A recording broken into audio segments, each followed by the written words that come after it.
হরে কৃষ্ণ। নৃসিংহ চতুর্দশী পালন করলে কি হবে আর না করলে কি হবে? হরে কৃষ্ণ।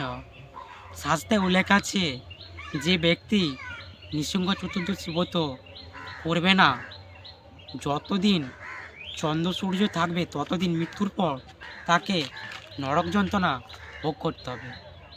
আর করলে কি হবে? 10 লাখ দুর্গাষ্টমী ব্রত পালন করলে যে ফল, একটি নৃসিংহ চতুর্দশী ব্রত পালন করলে সেই ফল, 1000টা একাদশী ব্রত পালন করলে যে ফল, একটি মাত্র নৃসিংহ চতুর্দশী ব্রত পালন করলে সেই ফল।